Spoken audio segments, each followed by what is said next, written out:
তুই কি জানিস আমাদের চোখ 800 কোটি আলোকবর্ষ দূরে দেখতে পারে? কি বলছো? তাহলে আমি দূরে থাকা এলিয়েনদের এখন দেখতে পাবো?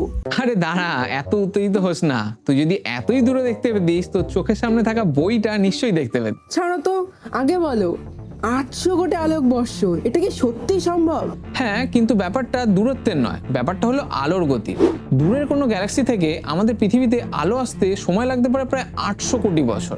অর্থাৎ আমরা এখনকার ছবি দেখছি না, আমরা দেখছি প্রায় 800 কোটি বছর পুরনো ছবি। মানে রাতে আমরা 800 কোটি বছর আগে আকাশ দেখি? অনেকটা সেই রকমই। তুই যখন আকাশের দিকে তাকাস তুই অতীতের দিকে তাকাচ্ছিস। রাতের আকাশকে তুই টাইম মেশিনও বলতে পারিস। এটা কি করে সম্ভব? পুরো বিষয়টাই নির্ভর করছে আলোর গতির ওপরে। ধর একটা গ্যালাক্সি আছে আমাদের পৃথিবী থেকে 800 কোটি আলোকবর্ষ দূরে, যেখান থেকে আলো আজকে তোর চোখে এসে পৌঁছেছে, কিন্তু ওই আলোটা 800 কোটি বছর আগে যাত্রা শুরু করেছিল। মানে আমার গ্যালাক্সি এখন বর্তমান অবস্থা দেখছি না? একদমই না, তুই দেখছিস তার অতীত। তাহলে আজকে রাতে আমি আকাশের দিকে তাকিয়ে কোটি কোটি বছর আগের ইতিহাস দেখতে পারি? এক্স্যাক্টলি। যে তারাগুলোকে দেখছিস তাদের মধ্যে কিছু তারার তো অস্তিত্বই নেই, কিন্তু তাদের আলো এখন পৃথিবীতে এসে পৌঁছেছে। তার মানে এই রাতের আকাশ এই বিশাল মহাবিশ্বের একটা ইতিহাস বই। আর প্রতিটা তারা অতীতের একটা করে অধ্যায়।